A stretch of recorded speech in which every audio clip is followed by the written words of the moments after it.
Olá, amigos. Nossas saudações cordiais.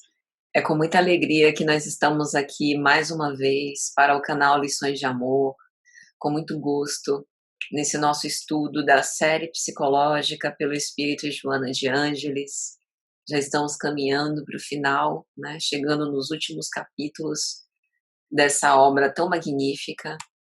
Eu sou Patrícia Lins e gostaria de, antes de mais nada, dizer que o nosso objetivo é o estudo sistemático de todas as 16 obras da série psicológica pelo Espírito Joana de Ângeles, para e passo, devagarzinho. A gente já concluiu o estudo de Jesus e a atualidade. Estamos agora prestes a concluir o estudo de O Homem Integral, e assim nós vamos percorrer por todos os livros, né, nos beneficiando, né, nos inebriando com esses conhecimentos extraordinários com respeito à psicologia espírita da nossa amada benfeitora espiritual. Aqueles que tiverem interesse, nós temos um grupo no WhatsApp, onde nós divulgamos as lives, onde a gente manda os links dos vídeos, dos estudos, algumas postagens durante a semana. Então, quem quiser participar, é só acessar tinyurl.com/lições de amor, que já é o atalho, né, para entrar no grupo do WhatsApp. E para quem tiver interesse de acompanhar os outros vídeos, tanto dessa obra Homem Integral, como de Jesus Atualidade, como de outros estudos que a gente também faz no canal Lições de Amor, a gente estuda as obras de Emmanuel, de Amélia Rodrigues, né? Dentre outras, tem palestras, enfim, tem alguns raciocínios que a gente, ao longo destes poucos anos de trabalho, já conseguiu consolidar. A gente também criou um site. Nesse site tem uma lista de links, e cada link dirige vocês para uma playlist com os vídeos dos estudos. Então, era um pedido de muitas pessoas, né, ter um lugar onde a gente pudesse acessar esse repositório. Então, quem quiser acessar as playlists dos estudos do canal Lições de Amor, inclusive da Psicologia Espírita, é só digitar tinyurl.com/playlists, no plural, estudos, tudo junto, né? PLAYLISTS, estudos, né? Tudo junto. Então, espero que seja de alguma sorte útil. E hoje o nosso tempo vai ser muito interessante, meditação e ação.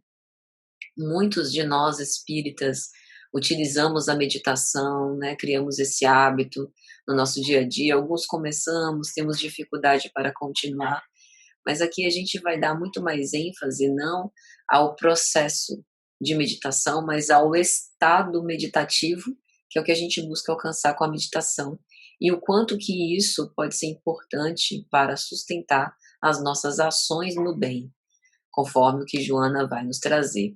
Então, nós sempre damos boas-vindas a todos que eventualmente podem estar, né, podem ter caído de paraquedas nesse vídeo, chegando aqui por primeira vez. O estudo do Homem Integral começou no início desse ano, lá em 3 de janeiro, e a gente já está concluindo. Nós sempre dizemos que não é o nosso propósito, aqui dos estudos da psicologia espírita, um curso teórico ou de formação sobre psicologia, né? Ou de psicanálise, ou psicoterapia de grupo. Esses estudos não substituem a terapia individual ou a análise individual, né? É apenas um momento para que a gente possa refletir sobre a psicologia espírita. Nós recomendamos fortemente que leiam o texto, porque nesse curto período não dá para a gente esgotar o que a nossa benfeitora diz, imagina a presunção, né? A gente só faz alguns raciocínios, dando uma modesta contribuição com base nesse manancial com que ela nos presenteia. Então, o link da obra se encontra na descrição deste vídeo. Ele também está disponível no formato físico na Editora Leal, ligada à Mansão do Caminho. Então, compulsem, estudem, leiam, né? Muita gente que assiste os nossos vídeos, e a gente se sente muito lisonjeado por isso, fazem parte de alguns grupos de estudos em casas espíritas ou fora das casas. Então nós ficamos muito felizes de participar com vocês desse processo de autoconhecimento, de autodescobrimento, porque o nosso propósito é esse, é estudar psicologia espírita, o estudo do espírito, que tem por objetivo convidar a todos o nosso amadurecimento psicológico e evolução espiritual. Então, estamos todos convidados ao estudo, à reflexão em torno do Evangelho e das suas lições de amor, com disciplina, autopercepção e perseverança no bem. Então, fiquem super à vontade para participar conosco, com comentários, com perguntas, com colocações. Nós pedimos sempre evitando detalhes da vida própria ou da vida de outrem, e que nós vamos abordar sempre no início de cada vídeo. Tudo bem? Então, mais uma vez, bem-vindos e vamos fazer a nossa prece inicial com o objetivo de dar início aos nossos trabalhos. Aqueles que se sentirem confortáveis, que fechem os olhos. O momento é de pacificação e autoencontro. Que nós possamos sentir a presença de Jesus entre nós, dos seus representantes sublimes e celestes, dos benfeitores espirituais que nos assistem, que nos amparam, que sustentam as nossas atividades. Senhor Jesus, aqui estamos com o fiel propósito de estudar teus ensinos e de praticar em nossas vidas. Abençoa os nossos propósitos de elevação, fortalecer a nossa coragem e a nossa fé. Que nós possamos ter confiança no alto, confiança em nós mesmos e tenhamos a perseverança para continuar até o fim. Que o Mestre de divino amor e infinita bondade nos proteja, nos abençoe, nos encoraje, nos ilumine, nos envolva com sua santa e divina paz. Que assim seja. Então, gente, vamos falar um pouco hoje sobre esse capítulo de Joana intitulado Meditação e Ação, né? Antes disso, vamos, assim, falar um pouco, né? Primeiro sobre a meditação, tal qual a gente conhece, né? No senso comum, e os benefícios dela, né? Para que a gente possa se defrontar com a nossa realidade interior, para que a gente reflexione sobre os fatos que ocorrem na nossa vida, né? O grande filósofo da antiguidade, Sócrates, sempre referia que uma vida que não é examinada não vale a pena ser vivida. É como se nós estivéssemos sempre caminhando no automático sem perceber a nós mesmos, né? E com essa frase, Sócrates parece nos convidar a uma tentativa de nos defrontar com a realidade que nós somos. Esse processo de autoconhecimento, de autodescobrimento, que a gente até já conversou aqui, o que foi tema de outro capítulo, né, dessa obra, O Homem Integral, é um processo doloroso, similar a um parto, né, em que a gente precisa deixar as velhas roupagens com o objetivo de desenvolver uma vestimenta que seja mais apropriada com a nova imagem que nós vamos formando com respeito a nós mesmos. E esse movimento de autodescobrimento, ele também requer muita coragem e confiança em si. Não de uma forma presunçosa ou arrogante, em que a gente se arroga, né, a si todos os direitos e acha que os nossos semelhantes são desprestigiados. E aí a gente se coloca numa posição de pretensa superioridade. Mas o processo de autodescobrimento nos deve, né, resgatar a confiança em nós mesmos para que a gente não desista do próprio processo de autoconhecimento durante o seu acontecimento, né, durante o seu processo. Porque é um processo longo, que provavelmente não findará com o nosso óbito, né, com a nossa despedida e retorno à pátria espiritual. É um processo que talvez seja um processo existencial, que vai durar muitas reencarnações, até o momento em que a gente consiga equacionar as nossas ambiguidades. E como a gente sempre repete aqui, né, nos nossos estudos psicológicos, que o ser humano é ambíguo, até que isso se supere, nós vamos precisar subir vários degraus dessa ascese espiritual. Então a gente precisa de muita perseverança para não desistir. O processo de autoconhecimento é doloroso, porque ao mesmo lado que a gente se defronta com as nossas imperfeições e necessidades de melhoria, a gente também se inebria com as nossas conquistas. E essas conquistas são dignas de glorificação, de parabéns, né, de agraciamento, porque foram obra do nosso esforço ao longo dos evos.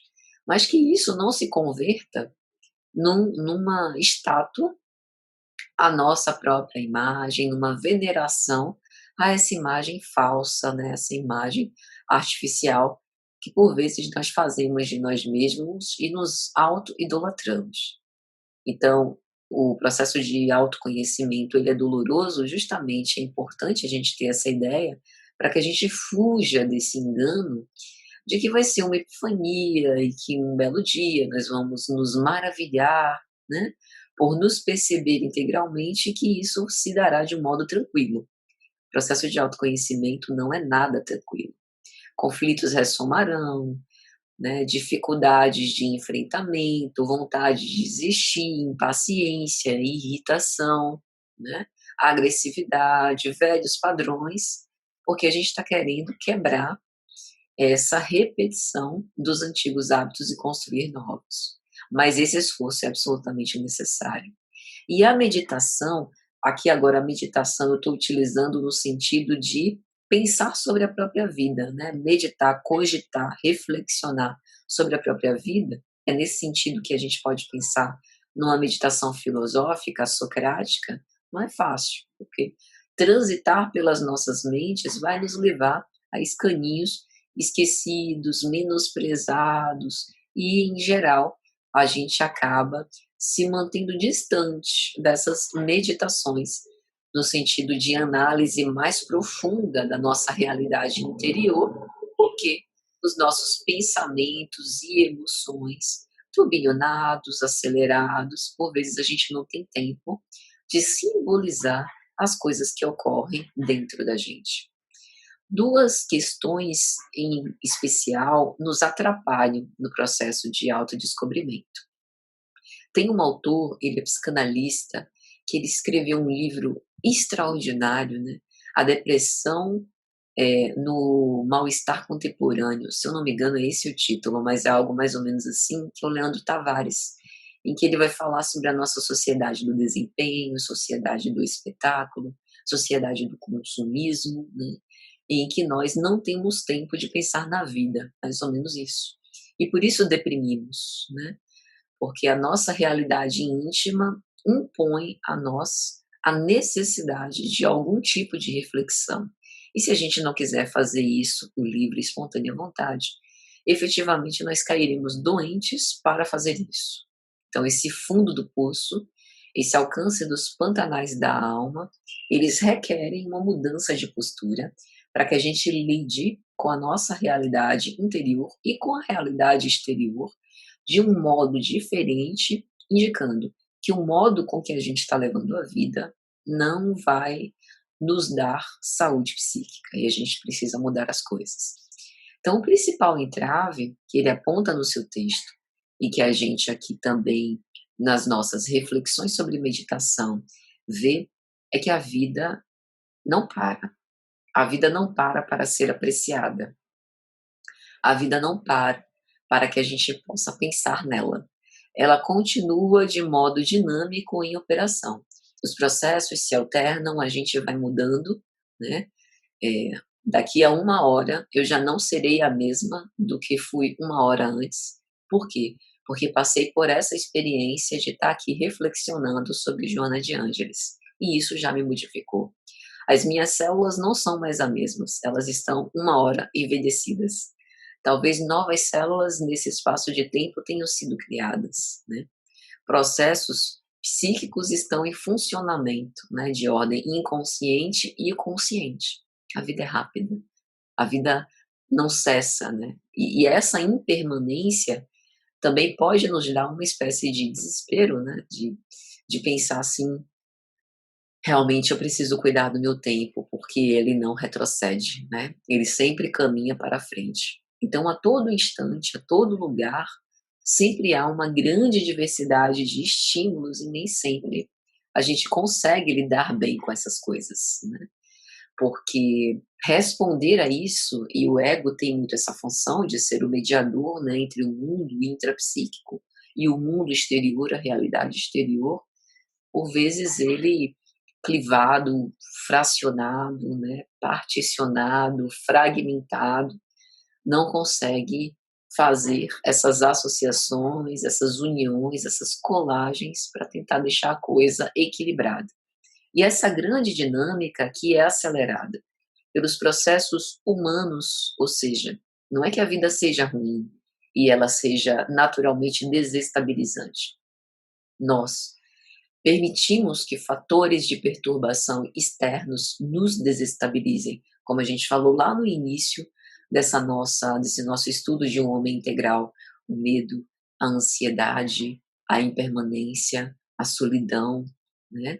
Todos esses riscos, vicissitudes que a gente passa no mundo material deveriam ser alavancas, né, passaportes, plataformas para alcançar o êxito sobre nós mesmos, mas por vezes a gente se perde no meio do caminho. Então, a celeridade que a gente tem, por exemplo, né, da desatualização das informações. A cada minuto a coisa pode mudar. Hoje, agora a gente está lendo uma notícia, dali a 10 minutos pode haver uma atualização daquela notícia e não ser mais aquilo que a gente viu, né? Com o advento das fake news, em que se produz notícias falsas com uma velocidade também assustadora, tudo isso nos deixa, de certo modo, de mãos atadas, né? A gente fica sem tempo para conseguir selecionar o que é importante, identificar a informação que me chega, sentir, né? Expressar a emoção por conta de me defrontar com aquele conteúdo, interpretar o que eu senti, né, de forma adequada, associar com ideias, com reflexões, né, e viver aquela experiência. Eu preciso de tempo para isso, e muitas vezes a velocidade, a celeridade das coisas do mundo me impedem. Então a meditação é esse caminho contrário, né, ele se contrapõe a celeridade da era da informação. Ele não propõe uma pausa vazia em que a gente vai tentar deixar a nossa mente sem pensar em nada. É como se nós pudéssemos nos adaptar de um modo natural, de um modo treinado, de um modo disciplinado aos movimentos da nossa mente dinâmica, sem que isso nos perturbasse, para que a gente possa assumir de novo o domínio sobre a nossa vida psíquica, que também é o domínio sobre a nossa vida, né, enquanto espíritos imortais. E além dessa questão da celeridade, né, da alta velocidade com que as coisas ocorrem, também tem um outro fator que nós tendemos a ignorar de maneira imediata muitos dos nossos pensamentos e sentimentos, repudiá-los, rejeitá-los, né, fazer valoração moral sobre eles. Então, conheço muitas pessoas que sentem medo de ficarem tristes. Não, se eu começar a cogitar sobre essas coisas da minha vida, eu vou enveredar por um fundo do poço.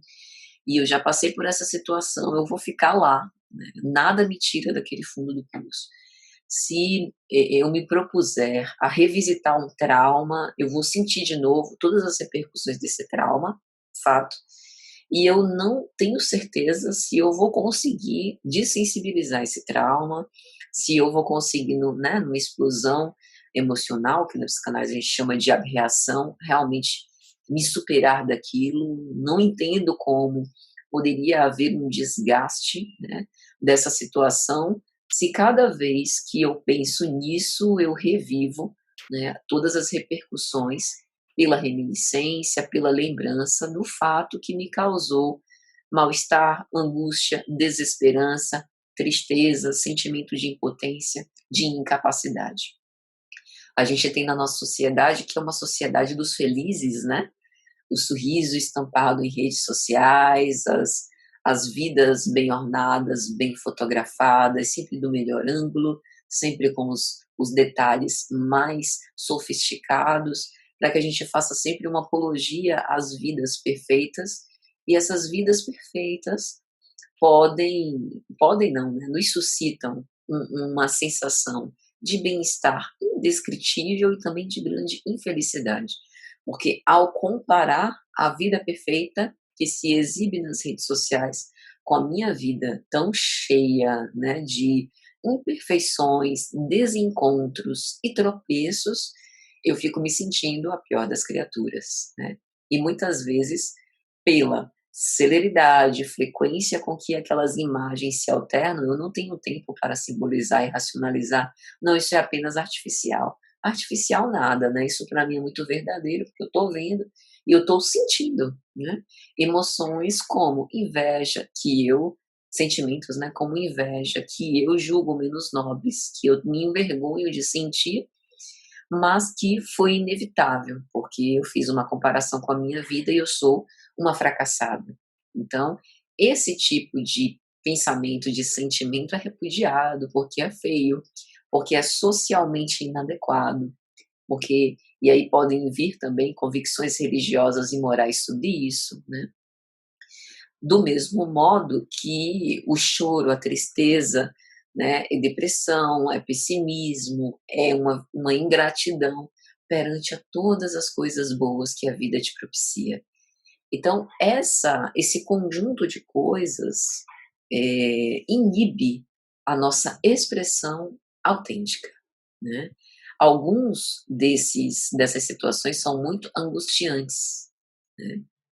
E tudo isso nos parece muito estranho de ser confrontado. Então, o que em geral a gente faz? A gente começa a seguir aquelas páginas, né, de pensamentos positivos, de mantras, de mentalizações, e a gente acredita que fixando a nossa energia psíquica naquele tipo de conteúdo, os nossos pensamentos que foram recriminados pela censura ficarão numa área, né, do nosso psiquismo, que é o lixão, e nunca mais eles voltarão, né? O que é um ledo engano, porque ao afastarmos esses pensamentos que nós reprimimos, nós automaticamente direcionamos ou permanecemos, né, neles com um investimento libidinal. E esse investimento libidinal vai fazer com que, em algum momento, eles retornem das profundezas das nossas sombras psíquicas para nos atormentar, não porque eles sejam perseguidores de nós mesmos, mas porque nós precisamos tratar aquele conteúdo com a mesma honradez, dignidade, atenção com que nós tratamos os conteúdos que não são censuráveis. E é esse apaziguamento, não obstante a dificuldade de enfrentar o lado que eu quero deixar para o cantinho escuro, o quartinho dos fundos, que no longo prazo vai me fazer alcançar uma sensação de pertencimento, de autodomínio, de autocontrole que absolutamente todos nós buscamos. No curto prazo, eu consigo fazer algumas mentalizações positivas e vivo bem, mas tem um afeto que não foi reconhecido e que fica solto, que a gente chama de angústia, que precisa ser significado, que precisa ter um sentido, ser nomeado. Enquanto ele fica aqui, ele vaga como um andarilho sem destino, até que ele nos encontra num momento de fragilidade, nos pega de jeito e cobra. Agora você vai precisar me enfrentar. Então, a meditação é uma forma para que a gente possa equacionar todas essas questões. Mas veja que isso está na contramão de certas posturas, né, que são muito habituais nossas, do nosso dia a dia, e contra o esforço meditativo, nós temos justificativas muito frequentes da nossa sociedade atual. Então, uma das melhores formas de acessar esses conteúdos escondidos na nossa mente é realizar essa postura de abertura ao autoconhecimento, que será a base da nossa inteligência emocional. Esse processo de autoconhecimento necessariamente precisa da mediação de um outro, mas isso não significa que o meu trabalho de autodespertar, né, e de autorreflexão deva estar nas mãos do outro. Não sei se eu estou conseguindo ser claro o suficiente. Estar em contato com o outro e o processo de autoconhecimento mediado com o outro me permite me enxergar com outro olhar, pensar fora da caixa, né? Facilita o meu processo de autoconhecimento, porque é com a presença do outro que eu posso projetar os meus conteúdos internos, que eu posso ter mais noção dos mecanismos de defesa que eu utilizo, que eu posso repetir certos padrões e ser defrontada com essa realidade, né? Com essa postura que tem, e isso me gerará autorreflexão. Mas não é porque a mediação do outro me ajuda ao autoconhecimento que eu vou deixar nas mãos do outro a responsabilidade pelo meu autoconhecimento, né? Sou eu, em primeira instância, que tenho essa responsabilidade para que eu possa me reconhecer, estar aberta também para aceitar-me como eu sou e assim consiga lidar de um modo melhor com situações difíceis, mudando, né, os nossos hábitos e a nossa convivência, tá? Então, a gente pode, né, depois de falar sobre esse aspecto mais generalizado da meditação, a falar sobre o estado meditativo. Por quê? Porque muito se fala sobre a meditação em si, aquela prática em que nós sentamos numa posição, né, confortável, fechamos os olhos e somos induzidos a um processo de ensimesmamento, né? Só que isso é uma técnica e há várias técnicas para isso. O budismo, outras doutrinas espiritualistas também oferecem caminhos para tal, tem meditações guiadas, né, pessoas que se propõem a isso. Isso é a técnica. Joana de Ângeles, daqui a pouco a gente vai chegar no texto especificamente, nos fala sobre o efeito meditativo, né? Então, ao meditar, de acordo com os preceitos, a depender de cada uma dessas posturas, né, nós temos consequências físicas observáveis e mensuráveis. Diminui-se a frequência cardíaca, reduz-se a frequência respiratória, relaxa-se a musculatura, né? Diminui-se o metabolismo corpóreo, as ondas cerebrais são alteradas, altera-se o funcionamento de algumas regiões cerebrais, né? Então, assim, isso não significa, né, exatamente um estado de não pensar em nada, mas o que mais a gente precisa entender nesse estado meditativo, né, é que nós, como se nós alcançássemos um estado que nos propicia a maior percepção em relação às alterações psicofísicas do nosso corpo, né? Então, os yogis, né, os budistas e outros representantes, né, dessas técnicas, a gente já conhece, eles são extremamente concentrados, demonstram assim uma paz íntima muito grande, conseguem agir de uma forma mais acertada, né, com maior sabedoria, né, e tudo isso, a maioria deles dá o crédito em relação a essa meditação. E qual seria a diferença entre concentração e meditação? Quando a gente se concentra, o nosso objetivo é manter o foco naquilo que está sob a nossa observação. E o nosso esforço está baseado nisso. Quando a gente se concentra para ler um livro, a gente está focado naquela leitura e tenta desprezar os pensamentos aleatórios que por vezes nos ocorrem.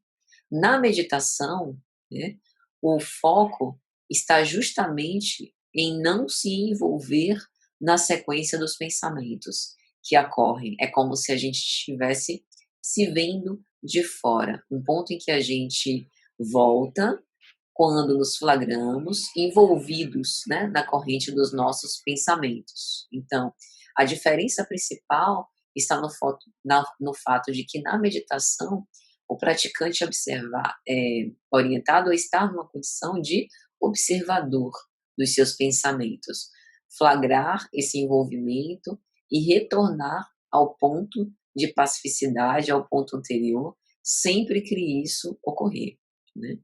Então, quando a gente fala da técnica meditativa, a gente está falando de uma série de vezes em que a gente se coloca nessa posição com o objetivo de ser um melhor observador de nós mesmos. Então, com o passar do tempo, com a prática continuada, a gente pode obter um estado que é um estado final meditativo, que é o estado da autopercepção não sensorial, sem a participação da lógica, né? Ou seja, tudo que nós percebemos, a gente sabe, nós fazemos através dos sentidos, mas nós também costumamos perceber algo quando vemos, tocamos, ouvimos, né? Que se a gente não estiver num estado meditativo, a gente não dá atenção.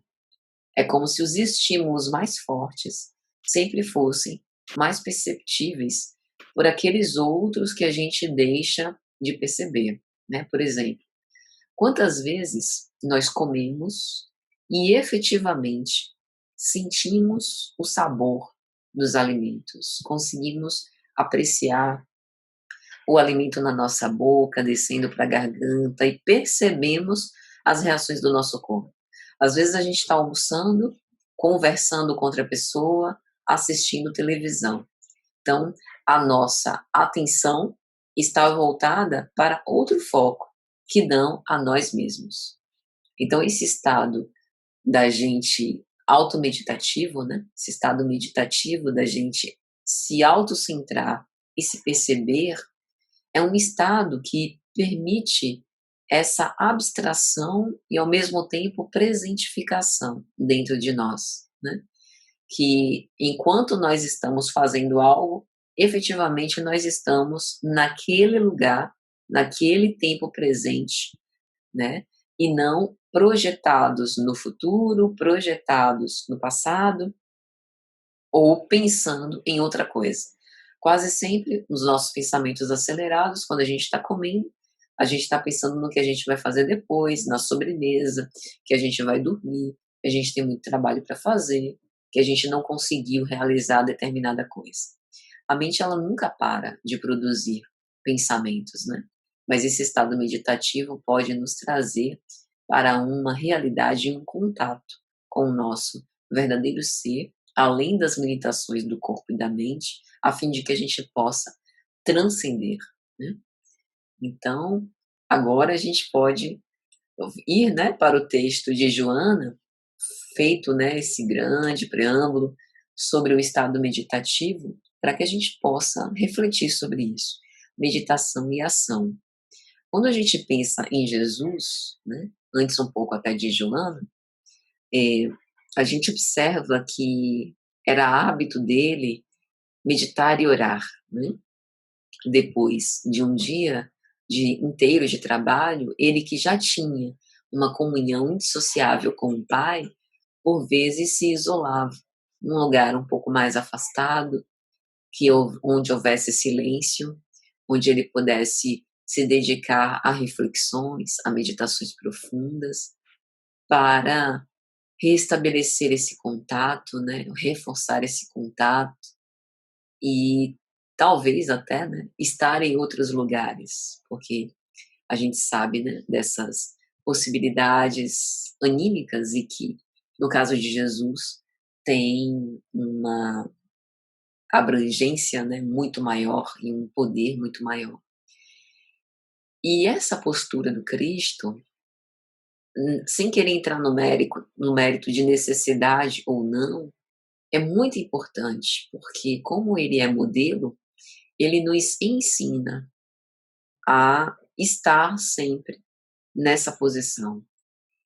Não é uma posição apenas contemplativa, mas uma posição de ponderação, análise, né, reflexão íntima, percepção das coisas que ocorrem, né, e dos fatos ocorridos também durante o nosso dia. Joana de Ângeles, ao falar sobre esse capítulo, ela inicia dizendo que o autodescobrimento é o clímax das experiências, do conhecimento e da emoção através de uma equilibrada vivência.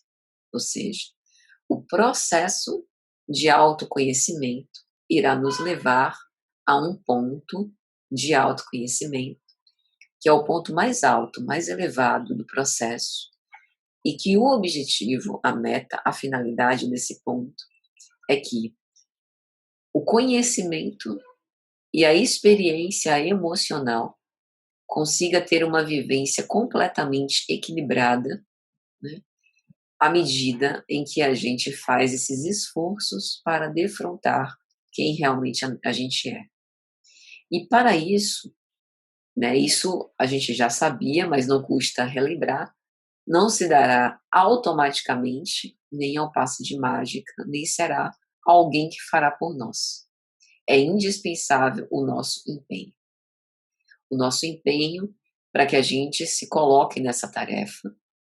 E Joana expressa, né? O tentame se reveste inicialmente de várias dificuldades aparentes, mas são todas passíveis de serem superadas. Essas dificuldades a gente já falou no início do nosso vídeo. A pressa, a falta de tempo, a correria do dia a dia, as vicissitudes, os problemas, né? Às vezes a gente programa o nosso dia na agenda e aparecem uma série de intercorrências que acabam atrapalhando nossos planos. E como que a gente lida com esses planos atrapalhados? Será que a gente se desorganiza, se desespera, larga tudo para cima, então agora acabou, não tem mais jeito? Ou será que a gente conserva maleabilidade para poder se ajustar a essas situações com o objetivo de que nós possamos dar um destino, né, àquilo que acontece e voltar ao nosso plano? Ou será que a gente está querendo que tudo seja perfeito primeiro, para depois a gente conquistar a nossa paz e sermos felizes?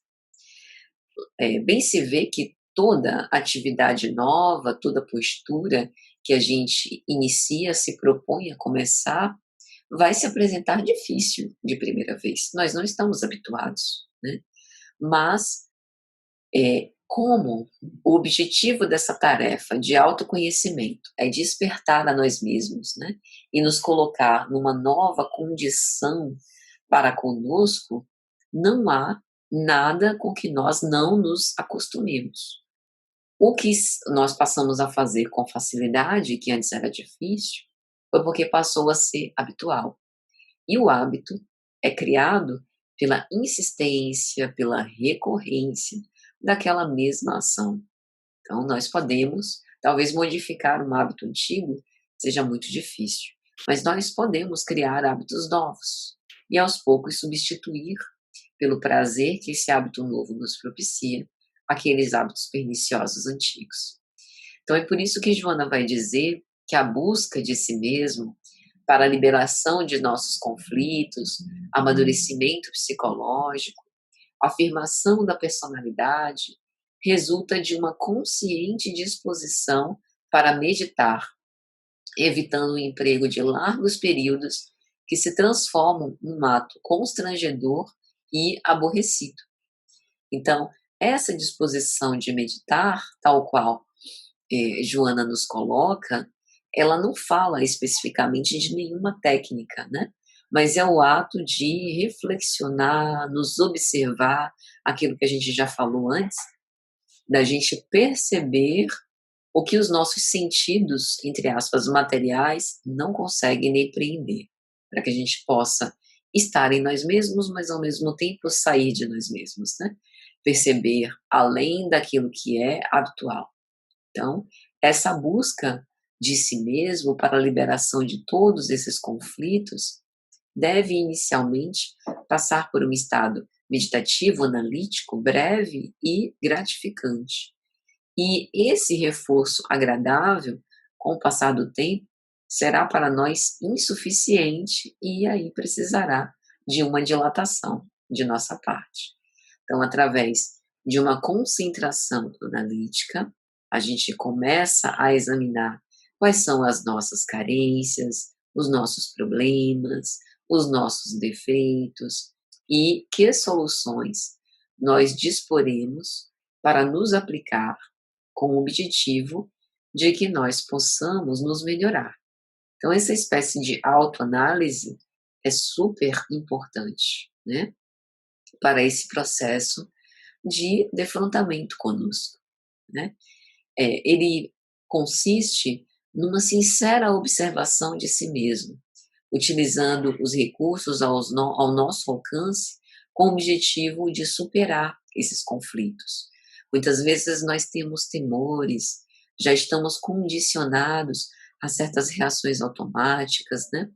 Sofremos emoções perturbadoras e mudar esse padrão, vencer esse padrão, requererá de nós muita persistência em suportar, nos autocontrolar, esperar mais um pouco, né, para tentar desenvolver essa paciência para conosco e essa capacidade de estudo. Estudo cada vez que surge um problema, para que a gente possa delinear uma proposta que nos libere desses conflitos de forma definitiva, não a toque de caixa, mas aplicado sem pressa, com naturalidade e com uma postura, né, de abertura para superar esse processo.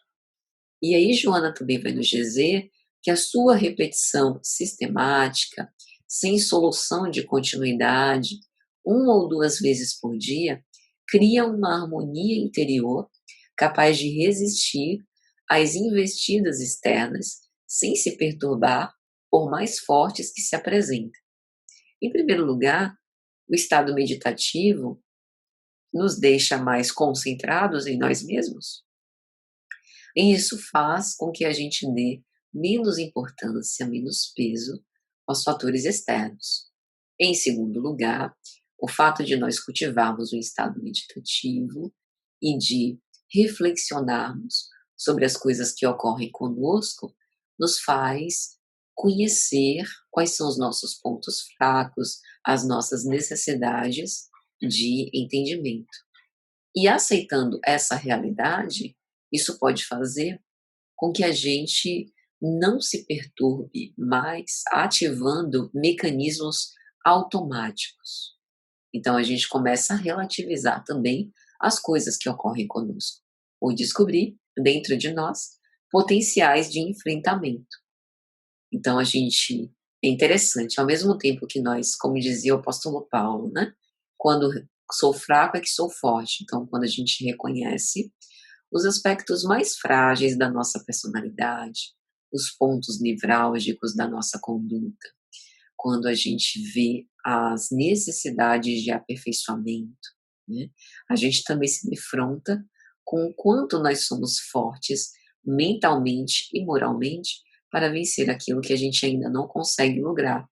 E isso visa nos encorajar ante as lutas inevitáveis, as vicissitudes do cotidiano que a gente precisa enfrentar. A gente precisa ter, né, condições de se sustentar, de comer, de morar, de ter higiene. A gente tem necessidades de afeto, né, de expressão emocional, de expressão da nossa subjetividade. E quando a gente conhece essas nossas possibilidades, as nossas necessidades, as possibilidades de enfrentamento e realização, se torna mais fácil. Por exemplo, dizer não, saber quais são as nossas prioridades, o que que não pode me faltar, né? O que que me deixa aturdida emocionalmente. Eu posso identificar que a relação que eu estabeleço com determinada coisa ou pessoa me deixa perturbada e posso escolher me relacionar com ela, né, ou com isso, de um modo diferente. Então, esse estado que passa pelo estado logicado em primeira instância, que é um estado analítico, depois alcança, né, esse ponto mais elevado como o da pacificação e da tranquilidade, que já é uma conquista, onde a reflexão inspira a harmonia, sem necessariamente a gente precisar raciocinar, logicar todos os processos.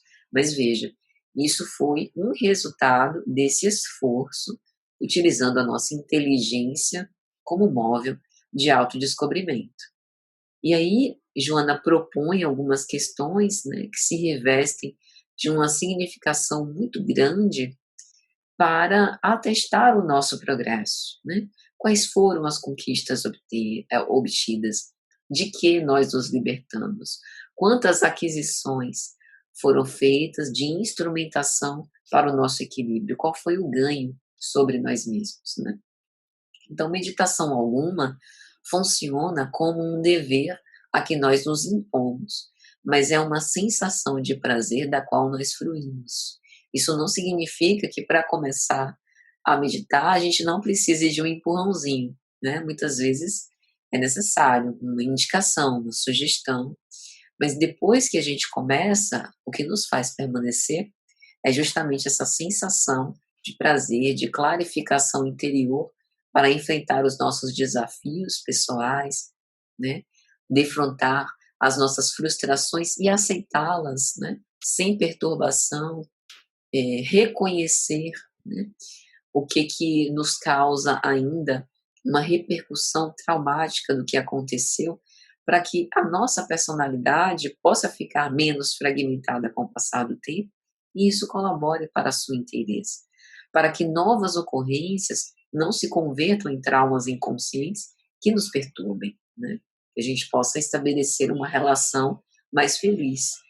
Então é por isso que Joana diz que a meditação, no caso em pauta, abre lugar à ação, sendo ela mesma uma ação da vontade, a caminho da movimentação de recursos úteis para quem a utiliza e, por extensão, para as demais pessoas. Então, o estado meditativo não tem nada de passivo, ele é um estado ativo, em que eu tenho naquele momento alimento para que nos momentos graves de testemunho, como a gente chama dentro desse contexto cristão, a gente possa acessar os recursos que já reconhecemos e utilizá-los ao nosso favor. Por isso, quem se autodescobre, quem se autoconhece, quem medita e age, pode fazer-se indulgente em relação às imperfeições alheias, né? Porque as suas ações se tornam ações de benevolência, de beneficência, de amor, porque ele é capaz de refletir interiormente que, assim como o outro que erra, eu também tenho necessidade de perdão pelo fato de reconhecer em mim certos aspectos que eu reconheço no outro. E eu sei do esforço que eu faço para poder modificar-me com o objetivo de conviver de um modo mais saudável. Sei o quanto a minha estrutura psicológica está passando por graves reparos para que eu consiga estar, né, dentro das situações, das conjunturas de um modo melhor. E isso me integra também com o grupo social, porque assim como eu medito sobre mim, por extensão, eu consigo compreender melhor o outro. Então, isso faz com que a gente nutra um próprio idealismo de crescimento emocional, sem tanta pressa, né? Sem querer vencer todos os desafios de uma só vez, evitando os conflitos de relacionamento, nos adaptando ao silêncio, Nós, na nossa sociedade atual, somos muito adaptados ao barulho, à fala, né, à verborragia, que muitas vezes se expressa como uma forma de resistência, porque enquanto eu estou falando, eu não estou ocupada pensando, né. É lógico que, à medida que a gente fala, a gente também pode cogitar e reflexionar, mas é muito mais fácil que a gente utilize a fala como um mecanismo de fuga do que efetivamente como um móvel construtor da nossa própria personalidade. E isso coopera muito, o fato de silenciar e analisar-se para o benefício geral, porque efetivamente quem medita e age consegue estar nas relações de um modo mais construtivo. A sua ação acaba funcionando como esse coroamento das suas disposições íntimas, o resultado da transformação do próprio homem, né. Então por isso que Joana diz que o ato de meditar deve ser sucedido sempre pela experiência do viver, agir, né. Ou seja, não basta também apenas ficar na teorização, é necessário que o homem se sinta satisfeito consigo mesmo, com essa alegria espontânea de viver, com esse amadurecimento psicológico, e isso se reflita no cuidado com o outro. Então, já caminhando para o final, a Joana vai nos advertir que a conduta do homem que medita e age necessariamente reflete uma mente bondosa e um coração afável. Quem medita e age vence suas más inclinações, adquirindo sabedoria para a bondade, evitando as paixões consumidoras, degradantes, escravizantes. Faz-se pacífico e produtivo, não se aborrece, não briga, se harmoniza antes de tudo e de todos ao seu redor. Essa conquista não é fácil. A gente pode começar começando, né? Se colocando nessa condição de reservar um espaço ao nosso dia, para que pelo menos naquele espaço de tempo a gente consiga se aproximar mais de si, né? E com o tempo levar essa experiência para tudo que a gente faz, para que todas as nossas ações sejam um ato meditativo e que isso se repercuta, né, se reflita na ação gentil, na presença de bons sentimentos de benevolência e necessariamente da superação da amargura, do ódio, do ressentimento. Essa é a atitude mental que nós devemos manter perante os nossos problemas, conservar sempre com paciência, enquanto aquele que não medita e age sempre repercute e reage com desesperação. Então, Joana encerra dizendo: o importante e essencial é dominar a mente, adquirindo o hábito de ser bom. E isso a gente só pode fazer quando a gente olha para si mesmo. E eu espero, sinceramente, que as nossas reflexões com respeito à psicologia espírita também ajude durante, né, as nossas trocas, que também gera raciocínios em vocês, né, em todos nós, que isso também colabore para essa autoanálise. Então, meus amigos, assim nós chegamos ao final desse 8º bloco, o homem perante a consciência. Nesse bloco a gente falou sobre o nascimento da consciência, então a gente falou sobre esse psiquismo originário que ao longo dos evos vai se amadurecendo, e do como que essa consciência é balizadora para as decisões que nós tomamos, para o nosso aperfeiçoamento evolutivo. Nós falamos também sobre os sofrimentos humanos, né? Que a vida não se restringe apenas a sofrer, embora o sofrimento faça parte. Falamos sobre a função da angústia, né? Falamos sobre o estoicismo, que não obstante as vicissitudes, a gente deve sempre se lembrar que a vida é muito valiosa e que é justamente a busca do significado que deve nos fortalecer para que a gente consiga superar esses estados conflitivos. Falamos sobre os recursos para a liberação dos sofrimentos, que tem muito a ver com o sentimento de aceitação, o sentimento de gratidão, né, de cogitar e reforçar, vitalizar as nossas relações de amor e utilizá-las como móvel transferencial das novas relações saudáveis que nós possamos vir a estabelecer. E encerramos esse lindo capítulo, né? Esse lindo bloco sobre o homem perante a consciência, falando sobre meditação e ação, que lembra da nossa autorresponsabilidade e da necessidade que nós temos de cogitar sobre o que nós fazemos, para que a gente possa agir de modo mais consciente. No próximo bloco, a gente vai falar sobre o futuro do homem. Então, a gente vai ter um bloco final existencial, transpessoal, né? Então, espero que todos possam usufruir de algum modo dessas nossas modestas reflexões, desse nosso modesto trabalho. Um grande fraternal abraço para todos. Que Deus os abençoe. Muito obrigada por nos acompanhar aqui no canal Lições de Amor, especialmente nesse quadro da psicologia espírita. Sempre nós recebemos, né, as mensagens que vocês mandam, a gente fica muito feliz que isso tenha algum tipo de utilidade, né, que possa ser usado para gerar novas reflexões. Nosso objetivo é esse mesmo, né?